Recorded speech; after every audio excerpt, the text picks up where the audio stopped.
2024년 부동산 세금 관련 개정세법 한번 보도록 할게요.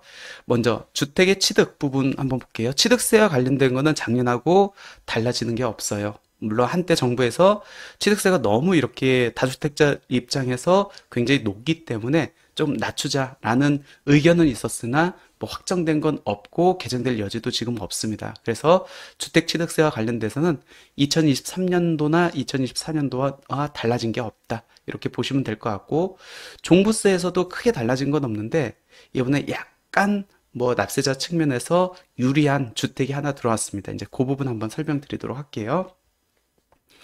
주택 종합부동산세 계산 구조입니다. 본인이 갖고 있는 모든 주택을 합하죠. 주택 공시가격을 합해가지고 9억 초과분에 대해서 공정시장가액 비율을 곱하고 이제 세율을 곱하는데, 이 주택 종합부동산세 세율이 두 가지로 이제 나눠서 적용됩니다. 기본세율하고 중과세율.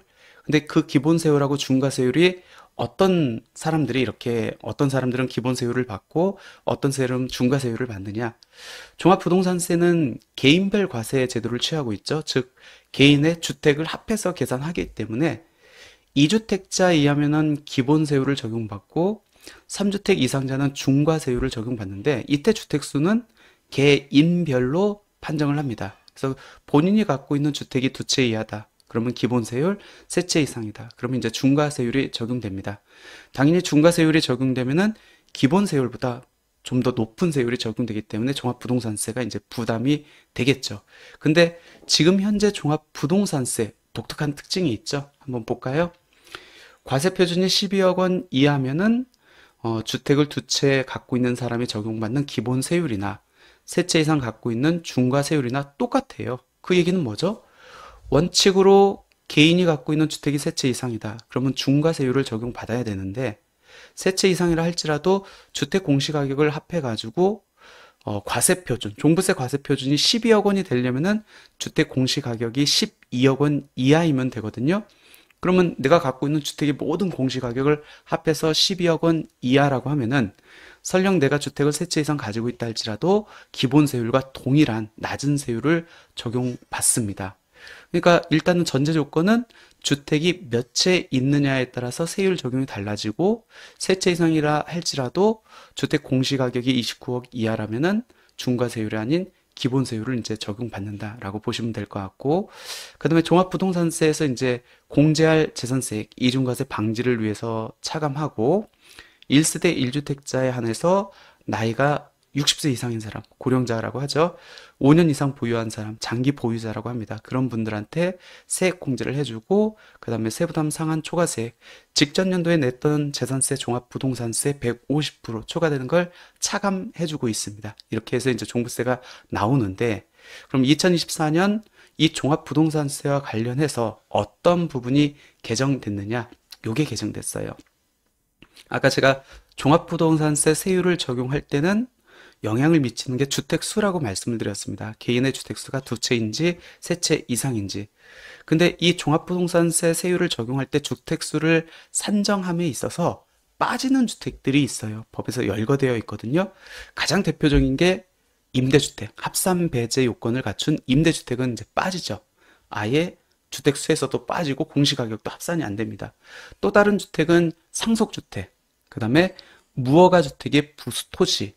근데 여기에 하나가 이제 더 들어온 게 뭐냐면, 2024년 1월 10일부터 2025년 12월 31일까지, 그러니까 내년 12월 35일까지 취득한 주택 중에서 소형 신축주택과 준공 후 미분양주택은 종합부동산세 세율을 적용할 때 주택세에서 제외하겠다는 겁니다.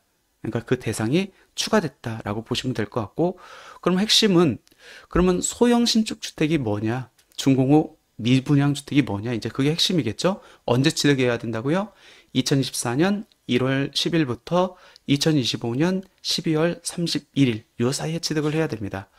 소형 신축주택입니다. 무슨 얘기예요? 주택을 사용 승인을 얻은 거. 준공된 주택. 60제곱미터 이하이고, 이건 전국 수도권이냐 비수도권이냐 구분하지 않습니다. 대신에 수도권에 있으면은 취득가액이 6억 원 이하, 비수도권은 3억 원 이하여야 된다. 그리고 모든 주택에 대해서 적용되는데 아파트는 제외하겠다. 이게 이제 소형주택의 범위입니다. 준공후 미분양 주택은 면적이 소형 신축 주택보다는 조금 커요. 그러니까 국민주택 규모 이하이면 되고, 얘는 준공후 미분양 주택은 비수도권에 있어야 됩니다. 수도권에 있으면 안 돼요. 아까 신축주택은 주택 건설 경계 활성화 및 그다음에 주택 공급 측면에서 지역에 제한을 두고 있지 않은데, 준공업 미분양 주택 대부분은 이제 건설사가 이제 건설했는데 분양이 안 된 주택이겠죠. 그런 주택은 비수도권에 있는 것만 인정을 해주겠다. 취득가액이 6억 원 이하여야 되고, 모든 주택, 이건 아파트까지 포함됩니다. 그래야 건설사들이 지금 이렇게 어려운 상황에서 구제받을 수 있을 거 아니에요. 그래서 요거는 좀 건설사들을 위한 배려이기 때문에 아파트까지 포함된다. 대신에 지역은 비수도권으로 한정된다. 그럼 한번 사례를 들어볼게요. 주택이 두 채 있습니다. 근데 이번에 2024년 1월 10일부터 2025년 12월 31일 사이에 내가 소형 신축주택을 취득했거나 아니면 준공후 미분양 주택을 취득했습니다. 그러면 보유하는 와중에 종합부동산세 내야겠네요. 종부세 한번 계산해 볼까요? A주택, B주택, 그 다음에 소형 신축주택을 공시가격을 합하죠. 소형 신축주택이 임대주택처럼 합산해서 배제가 된다. 그런 의미는 아닙니다. 주택 공시가격은 합산해서 계산되는 게 맞고, 단지 어떤 걸 적용할 때 주택수에서 제외된다겠죠? 종합부동산세 세율을 적용할 때 그때 주택수에서 제외된대요. 그럼 종부세 세율 한번 적용해 볼까요? 주택이 몇 채예요? 세 채. 원칙 중과세율이 적용되겠네요.